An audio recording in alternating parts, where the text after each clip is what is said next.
আসসালামু আলাইকুম প্রিয় বন্ধুরা, আরেকটি নতুন ভিডিওতে আপনাদের স্বাগত জানাচ্ছি। আমার আজকের ভিডিও জ্বর, আমাশা ও নিউমোনিয়া রোগে আক্রান্ত ছাগলের বাচ্চা। চলে যাব বিস্তারিত আলোচনায়। তার আগে আপনাদের কাছে ছোট্ট একটু রিকোয়েস্ট রাখতে চাই।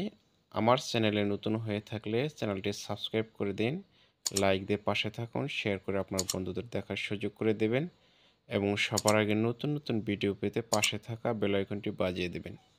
বন্ধুরা, যে কথা বলতেছিলাম, একদম ছোট্ট একটি ছাগলের বাচ্চা, দেখেন কি অবস্থা। অতি তীব্র মাত্রায় জ্বরে আক্রান্ত, নিউমোনিয়া এবং আমাশা রোগে আক্রান্ত হয়েছে।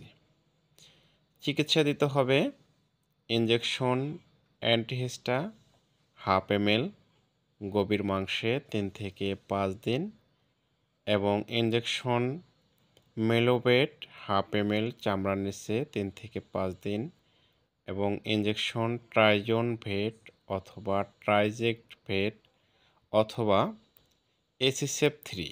এসিসেপ 3 হলো এসিআই কোম্পানির, ট্রাইজেক্ট ভেট হলো এসকেপ কোম্পানির এবং ট্রাইজন ভেট হলো একমি কোম্পানির। এই তিনটাই দেশের সুনামধন্য কোম্পানি। এর থেকে যে কোনো একটি ইনজেকশন আপনি নিতে পারেন। ট্রাইজন ভেট ইনজেকশন 1 ml করে গভীর মাংসে 3 থেকে 5 দিন কন্টিনিউ করতে হবে।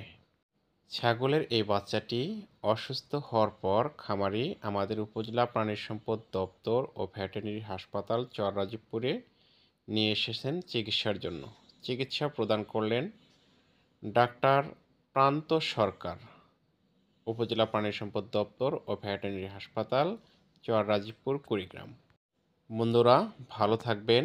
আপনার খামারের সুস্থতার জন্য নিয়মিত কীটনাশক ঔষধ খাওয়াবেন, টিকা বীজ ব্যবহার করবেন এবং অসুস্থ হলে সুস্থ পশু থেকে আলাদা রেখে যথাযথভাবে চিকিৎসা নেবেন। আল্লাহ হাফেজ।